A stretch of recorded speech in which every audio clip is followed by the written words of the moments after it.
Buen día, ¿cómo le va? Buen día, ¿qué tal? ¿Cómo Bien, muy estás? Tanto bien. tiempo. Como siempre, gracias por concedernos unos minutos. Graciela, la verdad que en inicio, cuando le pedí a la producción, tenía algún tema en mente, pero se fueron sumando otros.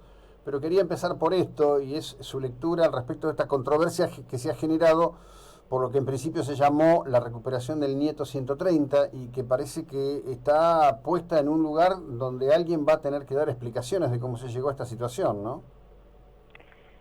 Sí, es eh, el principio y el marco grande de todo esto, desgraciadamente, nos lleva siempre al pasado y esa metodología perversa de la desaparición, ¿no? Ujú. Quienes han tenido los datos reales de todo esto no los han querido dar y quienes hacen todo el esfuerzo por esclarecer a veces se encuentran con casos complicados. Yo no puedo dar un dictamen, ni muchísimo menos, no estoy en condiciones Ujú. y seguramente quienes tienen más posibilidades de hacer ADN, etcétera, tienen van a seguir insistiendo sobre eso si hay sospecha de que ha habido una equivocación, ¿no? Ujú. Sí, pero digo, más allá de esto, que son cuestiones técnicas que ni usted, ni yo, ni cualquier otro observador puede...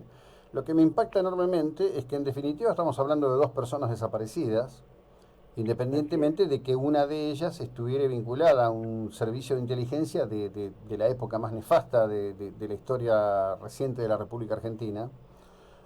Y que se esté hablando de esto en un marco de relativa frivolidad, diría, al respecto, ¿no? Porque hoy con todo el tema de Twitter y demás, todo parece una controversia entre qué es más malo o menos malo con respecto de otro. Y a mí Ah, me... bueno, ya eso, eso entramos en las redes que yo evito. La Mm, verdad que evito precisamente por esa liviandad de dar respuestas sencillas a temas que son muy complejos. mm. Graciela, Y sí, se sí, habla con mucha ligereza, sí, tienes claro, razón. sí, sí. La quiero llevar a lo que era el propósito absolutamente original y enfocado. El Ajá. fallecimiento del doctor Fernando de la Rúa trae al presente este momento del pasado todavía más reciente, que fue la caída de su gobierno. El otro día, cuando lo entrevistaban a Dualde, yo me decía a mí mismo, digo, esto es curioso, ¿no? Llamar al verdugo para que hable y haga el obituario de la víctima. Y quería que nos cuente ese momento desde usted, ¿no? En particular porque, bueno, ahora trasciende que siempre hubo un arrepentimiento por no convocarla a usted como acompañante de la fórmula presidencial. No, en realidad no, siempre insistió de la Rúa en que yo fuera su vicepresidente. Pero había un problema real. No teníamos nadie con presencia suficientemente fuerte como para disputar la provincia de Buenos Aires. Y es una provincia, ustedes lo saben, hoy Ujú, mismo se habla de lo mismo, ujú, que es vital en una elección. Cuando yo competí con Rucauf, él había hecho una alianza con Cavallo, que fueron los 5 puntos que significó que yo perdiera, ujú. pero yo logré sacar 42% de los votos, Sí, sí. lo cual significó muchos diputados, después intendencias, etcétera. Eh, es una instalación institucional importante y además el propio Chacho creía, y así me lo dijo a mí, y yo entendí que tenía razón en ese momento, que la falta de institucionalidad dentro de la alianza se podía suplir estando los dos jefes políticos en la fórmula, lo cual era como un mensaje muy fuerte de que la alianza no se iba a romper.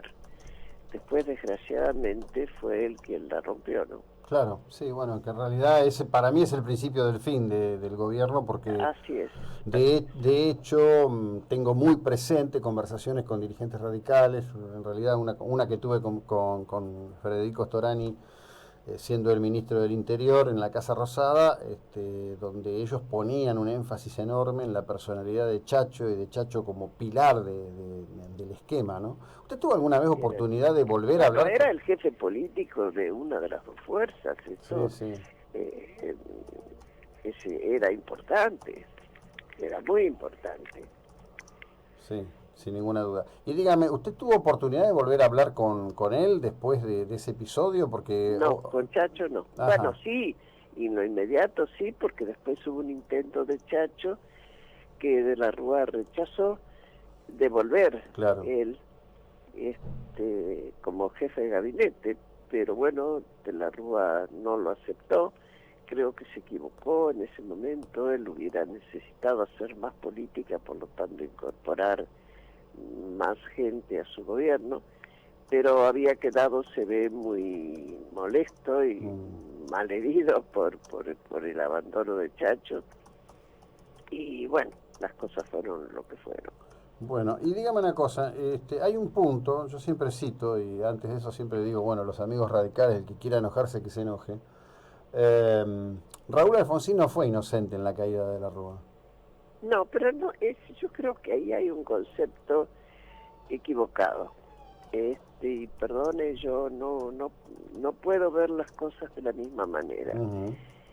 El gobierno de la Rúa ya estaba muy debilitado, con Alfonsín, sin Alfonsín, con Duhalde, sin Duhalde, porque precisamente, primero por la idea de Chacho, pero además porque objetivamente el cambio de signo en el gobierno de Estados Unidos tuvo una repercusión inmediata acá. Cuando la alianza sí heredó la economía, heredó una economía con 2 años de recesión, pero sobre todo que se mantenía penosamente contrayendo más deuda para pagar deuda, y en esto abastecían los organismos internacionales. Cuando gana Bush y decide que de golpe el Fondo Monetario no va a pagar más, no va a prestar más, Sí. y la famosa frase de O'Neill, los plomeros norteamericanos no tienen por qué pagar las deudas de los países deudores, es muy importante porque se corta absolutamente el abastecimiento de dinero. Y eso hace que la alianza, desde el punto de vista de economía, que no había salido de la convertibilidad, termina chocando contra una pared. Sí. Bueno, ahí el Y cambio... sí. eso es más allá de cualquier otra cosa. Eso es un dato objetivo donde la gente de la Argentina no podía hacer nada. Hasta el día de hoy esto se recuerda. El Fondo Monetario prefirió ayudar a Brasil, que había devaluado. Pero, a ver, quiero acompañarla en esto, objetivamente, y me encanta que usted lo tenga presente, porque a veces cuesta mucho. Hay una suerte de provincianismo en la Argentina en análisis, donde solemos creer que somos el ombligo del mundo y nos equivocamos con respecto de nuestra debilidad y nuestra posición económica. Así es, y creemos que todo pasa acá adentro y nada más, y Sí, no. claro. Acá hubo errores subjetivos, es decir, los provocados por los mismos componentes de la alianza, pero también objetivos donde la Argentina no tenía cómo incidir. Las decisiones se tomaban afuera, y fue como un castigo. Ahora, cuando hay debilidad política, la política, como más que ninguna otra cosa, no tolera los vacíos. Inmediatamente hay quien busca sostener eso, y el acuerdo de Alfonsín y Duhalde fue más bien un acuerdo para salvar más que para hundir. No, está bien, digo, yo por supuesto y tengo otra lectura, pero siempre digo que la lógica de la entrevista es la opinión del entrevistado. Yo en todo caso, después editorializo que es otra historia. Pero me encanta que usted diga esto y traiga esto, porque hay dos cosas ahí.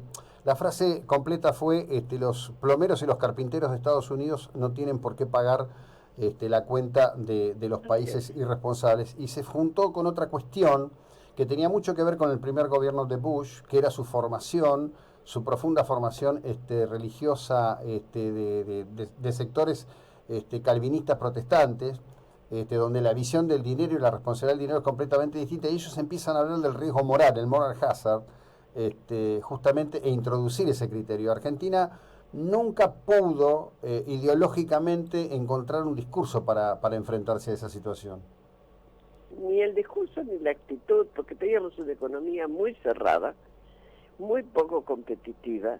En ese momento las exportaciones nuestras se exportaban muy barato, la soja apenas pasaba los $100 la tonelada, y se importaba muy caro. Claro. Por lo tanto el déficit iba en aumento. Cuando uno mira con el diario del lunes, mirando para atrás, sí, lamentablemente no se salió de la convertibilidad enseguida y debió haberse salido con un acuerdo político previo, sí, pero ahí, que fuera más allá de la alianza. Ahí yo digo, es un juego esto que digo, ¿no? Los argentinos, los de a pie, nos deberíamos tomar de la mano, mirarnos a los ojos y decirnos, ninguno queríamos salir de la convertibilidad. Así es. Hay que asumir la propia responsabilidad en esto. Así es, sobre todo la clase media que tenía inversiones en plazo fijo o había comprado bienes en dólares. Sí, o nos subíamos a los aviones para ir a cualquier lado a un costo ridículo. Así es. Hay que poner todo arriba. Graciela, como siempre, si me permite a la distancia, un beso enorme, gracias por el tiempo y la ilustración que nos dedica. Que les vaya muy bien. Graciela Fernández Mejide, seguimos.